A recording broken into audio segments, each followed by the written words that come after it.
He kept his head down, running, as the misty rain drifted downwards in sheets.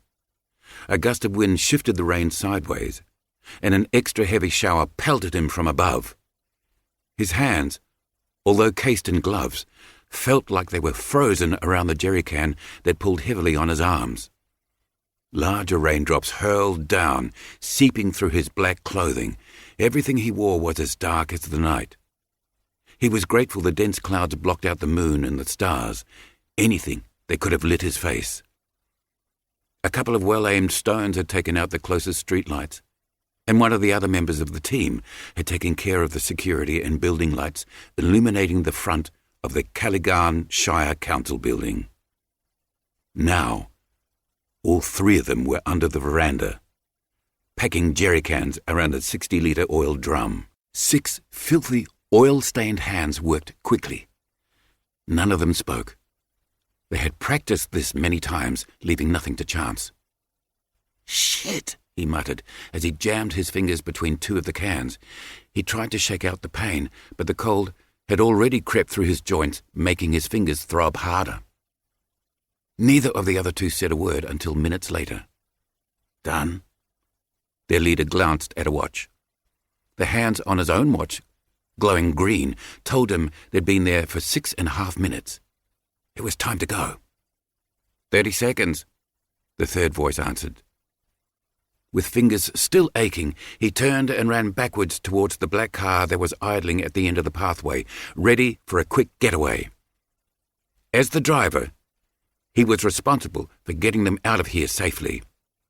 His heart had started thumping when it slipped into the driver's seat about an hour and a half before, but now it threatened to break free of his rib cage and hurl itself out into the open. Deep breath. Check the surrounds. 10 more steps, and he'd be in the car. The hardest part would be done. Hopefully, once they drove away, his heart would stop hammering so hard that it made him want to gasp. A mixture of rain and sweat on his brow tickled as it ran downwards, and he swiped at it before taking a breath and glancing along the road. The street was still empty.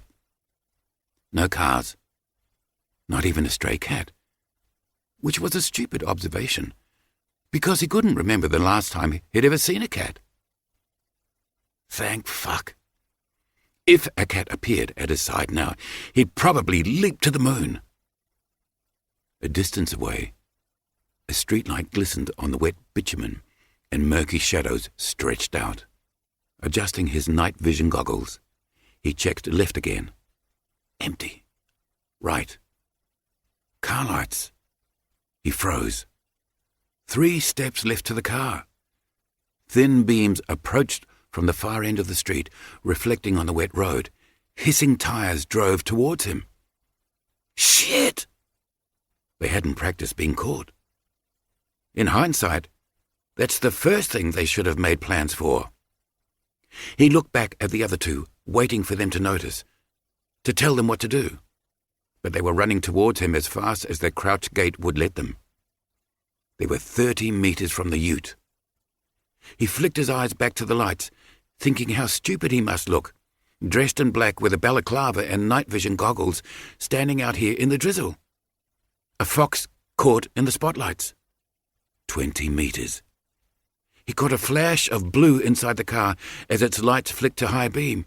Jesus! Is that the cops? He managed to whisper. 10 meters.